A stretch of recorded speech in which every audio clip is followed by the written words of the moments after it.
अस्सलाम वालेकुम everyone, this is D3 और एक्सरसाइज 10 भी उसका क्वेश्चन नंबर 2 हम कर रहे हैं। और इसमें असल में हमें एक सर्किल दिया हुआ है और उस सर्किल में कुछ उन्होंने शेडेड की हुई है, तो कोई मसला नहीं है। ये 30 डिग्री है और ये 7 सेंटीमीटर है और उन्होंने मालूम करने को कहा है पेरीमीटर। अच्छा, ये शेड भी है, ठीक है ना, इसको शेड भी किया हुआ है इन्होंने। तो पेरीमीटर मालूम को करने को कहा है। मैंने आपको शायद बताया था कि 0, A, X और B ये होता है पेरीमीटर।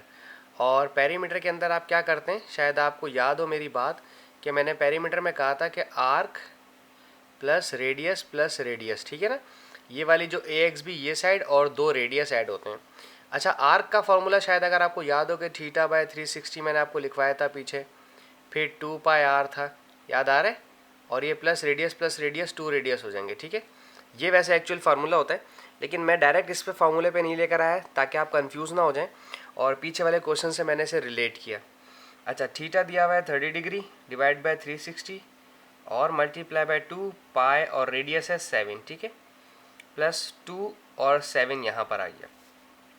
आपने पहले सिर्फ इन्हें सॉल्व करना है, इसे इससे डिवाइड करवा दें, 3 12 मतलब वोट एवर जो भी इसका आंसर आ रहा है आपने उसमें 14 ऐड करना है। हम इसका आंसर चेक कर लेते हैं क्या आंसर आ रहा है हमारा। कैलकुलेटर हमें मिलेगा, एक मिनट। कैलकुलेटर ये आएगा, अभी देख लेते हैं इसका क्या आंसर आ रहा है। वैसे तो ओके जी, दिस इज़ 30।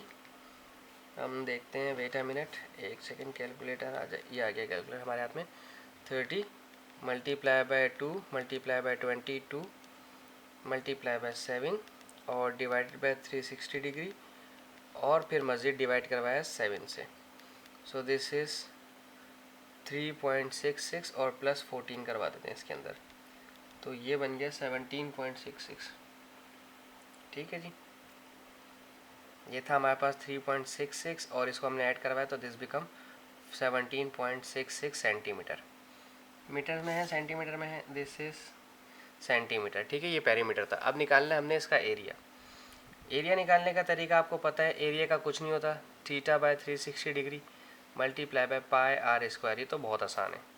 थीटा आपके पास दिया हुआ है 30 डिग्री डिवाइड बाय 360, पाई की वैल्यू 22/7 और रेडियस आपके पास था 7 और आपने उसका स्क्वायर लेना है, सिंपल, ठीक है जी। आप अपने कैलकुलेटर से लिखेंगे 30/360 मल्टीप्लाई बाय पाई 7 स्क्वायर, तो this will gives you 128 centimetre, 128.8 centimetre square, this is it.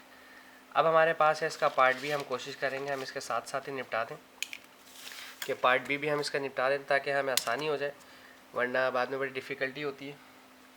Okay जी, this is it, part B हमारा। पार्ट बी में भी एक सर्किल बना है, ओके। और माइनर आर्क के बारे में पूछा गया है, इसलिए यहाँ माइनर आर्क ही ले जाएगी हमें, ठीक है। ये वाला एंगल दिया हुआ है 340 डिग्री का, ठीक है। इसमें कंफ्यूज होने वाली कोई बात नहीं है। रेडियस दिया है 3.5 और ये इन्होंने लिखा है 0, ये ओ सेंटर हमारा होता है, यानी कि ये 340 है तो ये कंप्लीट सर्किल होता है। जब ये 340 है तो और अल्टीमेटली ये वाला जो है ये हमारा 20 डिग्री होगा, ठीक है। सही है। अब हम आते हैं अपने पेरीमीटर के ऊपर। सबसे पहले पेरीमीटर का आपको शायद याद हो, मैंने आपसे क्या रखा था कि पेरीमीटर का फॉर्मूला क्या होता है, arc multiply by arc plus radius होता है, ठीक है ना। अब आर्क का फॉर्मूला क्या होता है, θ/360 मल्टीप्लाई बाय 2 पाई और आर, ठीक है, प्लस ये वाले रेडियस दोनों ऐड होके 2r हो जाएंगे, 2 रेडियस हो जाएंगे। अच्छा, एंगल आप याद रखेंगे 340 नहीं लेना, 340 ये आउटर एंगल था, हमने 360 में से 340 माइनस किया तो 20 डिग्री आ गया, ठीक है। This is 20 degree divide by 360 multiply by 2 पाई और रेडियस है इसका 3.5, ठीक है। और इसी तरह से यहाँ पर भी ये 2 मल्टीप्लाई बाय 3.5 हमने करना होगा, ठीक है। अगर आप सिर्फ इसके आर्क लेंथ को सॉल्व करें तो इसका आर्क लेंथ हमारे पास आ जाएगा तकरीबन 1 पॉइंट समथिंग, और उस 1 पॉइंट समथिंग में ये 2 3.5 7 हो जाएगा।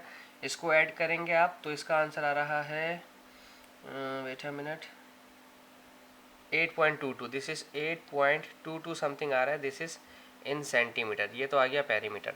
अब हमने निकालना है इसका एरिया। एरिया पहले निकल सकता था अगर कोई मसला नहीं है, एरिया में कोई टेंशन नहीं थी, पाई आर स्क्वायर, सिर्फ आपने वैल्यूज़ पुट करनी है, सब कुछ तो गिवन है हमारे पास। थीटा है हमारे पास 20 degree divide by 360 multiply by पाई 22/7 और 3.5 का स्क्वायर, ठीक है। याद रखेंगे 3.5 पे स्क्वायर लेना ज़रूरी है। आप अपने कैलकुलेटर से करेंगे तो इजीली हो जाएगा, ठीक है ना। इसमें कोई इतना कोई मतलब डिफ़िकल्ट वाली बात नहीं है। इसको किया तो मैंने, दिस इज़ 2.21.4 आ रहा है, 2.14 आ रहा है, दिस इज़ 2.14 सेंटीमीटर स्क्वायर। ये हो गया हमारा। अगर हम इसी का सी पार्ट भी देख लें, हम अभी साथ ही साथ कर लेते हैं, सी पार्ट हमारा आसानी से हो जाएगा। अच्छा, सी पार्ट में क्या दिया है, कोई इंपॉर्टेंट बात है क्या? नहीं, सी पार्ट में कोई इंपॉर्टेंट बात नहीं, ये इस तरह से दिया है। ये 140 दे रखा है, दिस इज़ 140, और ये दिया हुआ है 6 centimetre, this is O centre है।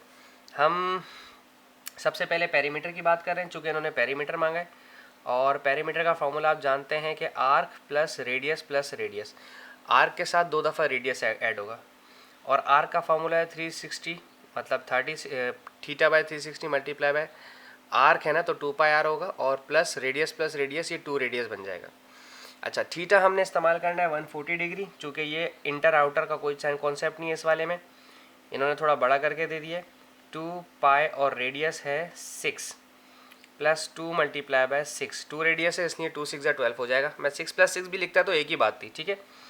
अब अगर आप इसको आप सॉल्व करें तो ये 14 समथिंग बन रहा है, ठीक है ना, 14 समथिंग बन रहा है, और आपने फिर इसको 12 से ऐड किया तो दिस बिकम कितना बन रहा है बताइएगा, 26.7, thank you so much, 26.7 centimetre बना, ठीक है, राउंड ऑफ करके मैंने लिखा है। अब हमने बताना है इसका एरिया। एरिया भी बहुत ईजी है। एरिया का वही formula, theta by 360 degree multiply by पाई और आर स्क्वायर। थीटा की वैल्यू ऑलरेडी उन्होंने दी हुई है, एंगल 140 डिग्री, 140 डिग्री लिखना है, और डिवाइड बाय 360 मल्टीप्लाई बाय पाई, और रेडियस है 6 का स्क्वायर 36 हो जाएगा। 140 multiply by pi multiply by 36 divide by 360, तो दिस इज़ 44 सेंटीमीटर समथिंग आ रहा है, और हमने स्क्वायर भी ले लिया इसका, ठीक है जी। तो इसके साथ ही मतलब मैंने कोशिश की कि ABC एक ही साथ करवा दूँ मैं, ताकि आपको ईजिली क्वेश्चन मिल जाए। Thank you so much, I hope आपको समझ आया होगा। अल्लाह हाफिज़।